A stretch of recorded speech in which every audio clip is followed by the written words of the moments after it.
Welcome back to the Deep Dive. Today we're looking at something pretty significant in the decentralized tech space. Yeah, it's what the sources are calling an unprecedented strategic alignment.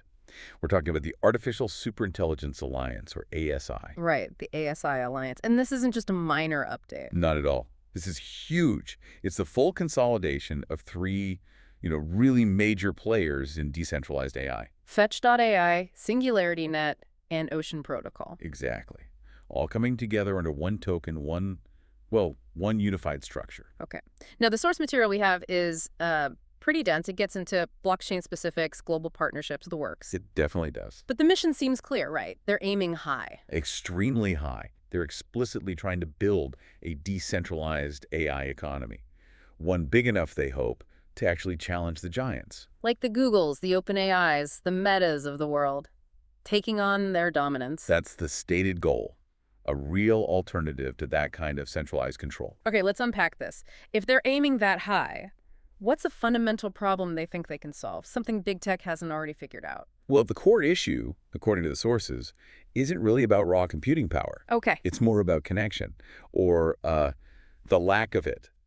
Friction. Yeah, the inefficiency that comes from these very centralized AI systems. The thing about data, it's all stuck in these corporate wells, isolated. Right, I see. So different systems can't easily talk to each other. Precisely.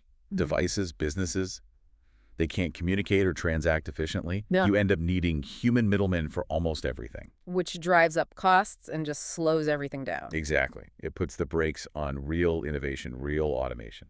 So it's a structural issue. The way things are set up now is just too fragmented. That's the argument. Yep. And the solution Fetch.ai started working on years back was this idea of an economy of things, EOT. Powered by, what did they call them? AEA. Autonomous Economic Agents, AEAs. Yeah. Tiny, intelligent bits of software. Okay, that sounds very sci-fi. Give me the simple version. What's an AEA like in the real world? Are we talking smart assistants? Kind of, but maybe more proactive. Think of them as your own little digital workforce, working autonomously for you. Okay, give me an example. Right, imagine a software agent, a tiny AEA living on your smart fridge. My fridge. Yeah, and it's constantly looking for the best electricity price. Maybe it finds a cheaper rate overnight and negotiates a deal automatically. Huh. Without me doing anything. That's the idea. Or picture your car. Its agent could find an open parking spot in a busy city, reserve it, and pay for it, all while you're driving. No apps needed. So these are software agents that can learn, negotiate, and actually execute deals, spend money. Yes, within defined limits, of course. They act on your behalf economically. But agents spending my money autonomously, that sounds a bit risky, doesn't it? What about security? What if one goes rogue? That's a really critical point, and the sources suggest the architecture is built with that in mind. Strict boundaries. Parameters set by the user. Exactly, or by the application they're part of. And importantly, Fetch.ai had credibility baked in early on. How so? Well, one of the key figures, Humayun Sheikh, was an early DeepMind investor. Oh, DeepMind, the Google AI company. Right, so that background suggests they understand the complexities, the need for control and safety in decentralized AI. Okay, so the vision is there, the team has pedigree, but this economy of things? Billions of tiny transactions every day. Yeah. That sounds incredibly expensive and slow if you're using a standard blockchain like, say, Ethereum. The fees alone. Oh, absolutely. It would never work. Fetch.ai knew that early on. Ethereum's gas fees, the transaction speed, just not built for that scale. So what did they do? They made a big technical decision. They built their own blockchain. A layer 1 specifically designed for speed and low cost. Using what? They used the Cosmos SDK, high-performance stuff. Ah, the Cosmos ecosystem. That lets them build a custom chain tailor-made. Exactly. That's the key. That architecture allows for potentially millions of transactions happening at once, very cheaply. Which you absolutely need if an agent has to pay a fraction of a cent for a piece of data. Precisely. They use Cosmwasm, too, the smart contract platform in Cosmos, to handle all these complex agent interactions. Okay, makes sense. But if you have millions, potentially billions, of these little agents whizzing around, how do they find each other? How does my fridge agent find the right electricity market agent? Sounds chaotic. Yeah, it would be anarchy without a system.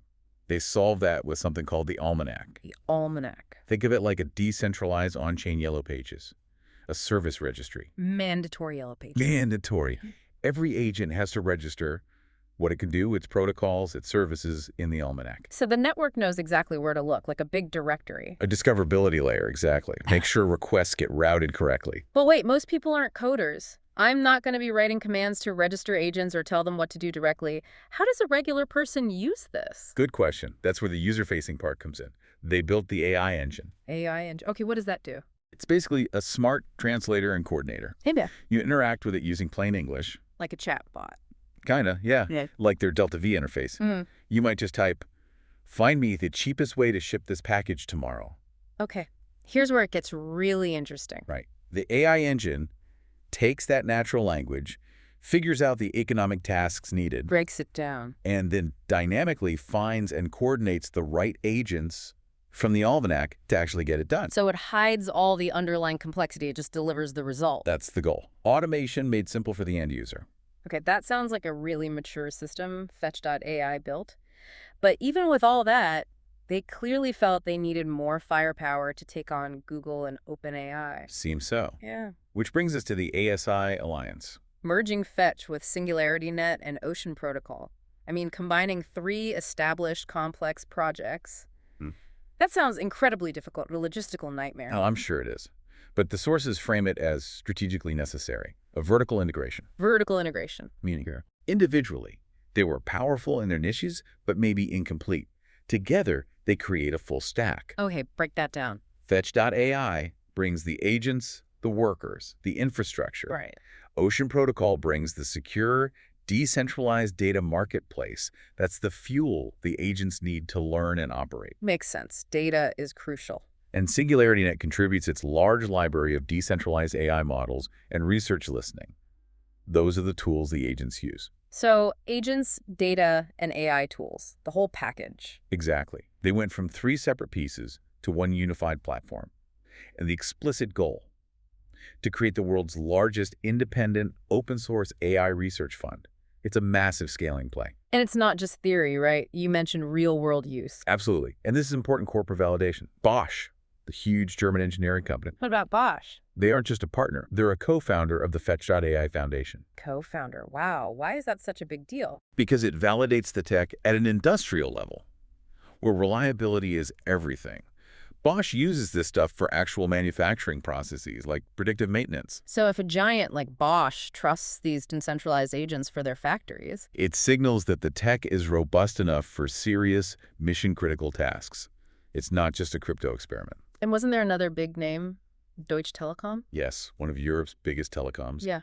They joined as a network validator, adding more corporate weight, more infrastructure validation. That's significant backing. It really is. And for these big companies, privacy is obviously key.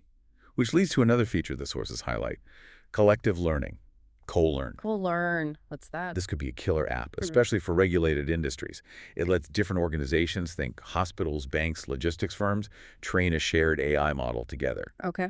But, and this is crucial, without ever exposing their private, raw, sensitive data to each other or the network. How does that work? It's a cryptographic technique, essentially. They learn together from pooled insights without revealing the underlying data points.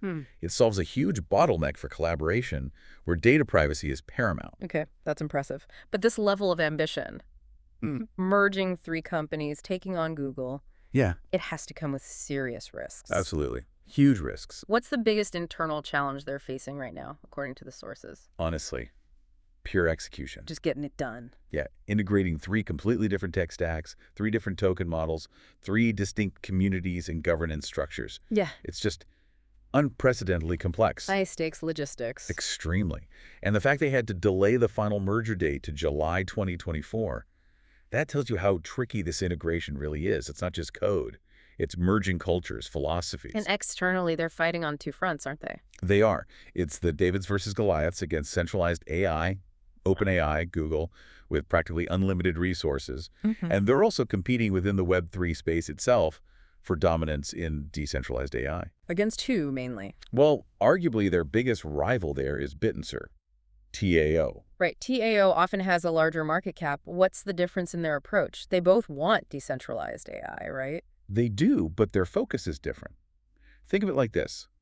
ASI, the alliance, is building an integrated platform for applications, Like smart parking, logistics, Yeah, the Bosch example. exactly. Focused on corporate solutions, a more curated experience. You could almost call it the Apple approach to decentralized AI, reliable integrated applications. Okay, so ASI is Apple. What's bit and sword AO then? TAOs may be more like Linux. It's focused almost entirely on creating a raw, open, competitive market for intelligence itself. A market for intelligence. Yeah, incentivizing anyone, anywhere to contribute the best possible AI models, regardless of the immediate application. It's more about optimizing the raw intelligence first. So ASI focuses on reliable applications now. TAO focuses on optimizing pure intelligence for tomorrow. That's a decent way to put it. Two different competing visions for decentralized AI's future. Both valid, but different bets. Got it. Now, let's quickly touch on the money side. The merger means consolidating three tokens, FET, AGIX, Ocean, into this one new ASI token. Right. What does that consolidation mean for the market? Well, the new total supply is massive, around 2.63 billion ASI tokens. Wow.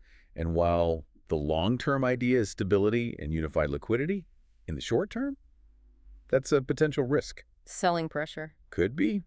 You have holders from 3 different projects suddenly holding this new token. They might all reevaluate their positions at the same time. It's a big supply event to manage. Investing schedules. Yeah, these sources mention some long-term vesting, stretching out even to 2050 for some allocations. Shows long-term commitment, but also means ongoing token release management. Okay, so summing up this whole complex picture. Look, the ASI Alliance is incredibly ambitious. It's high risk, no doubt, but potentially very high reward. They're trying to build a single, integrated, open-source system for autonomous AI agents. And crucially, validated by big industrial players like Bosch and Deutsche Telekom. That validation is key. It sets them apart. You know, this is a great point to quickly pause and remind our listeners of something. That's right. If you're enjoying how we break down these complex projects into simple pieces and want more reviews just like this, make sure you subscribe to our channel, CryptoBox. We do all the complex research, so you don't have to. So what does this all mean, big picture? Where does this leave us? Wow. I think the core challenge, maybe the real test for ASI, isn't actually the tech integration. That's hard, sure, but it's a logistical problem. What is it then? It's governance. If the ultimate dream here is truly decentralized artificial superintelligence, who actually controls the alliance?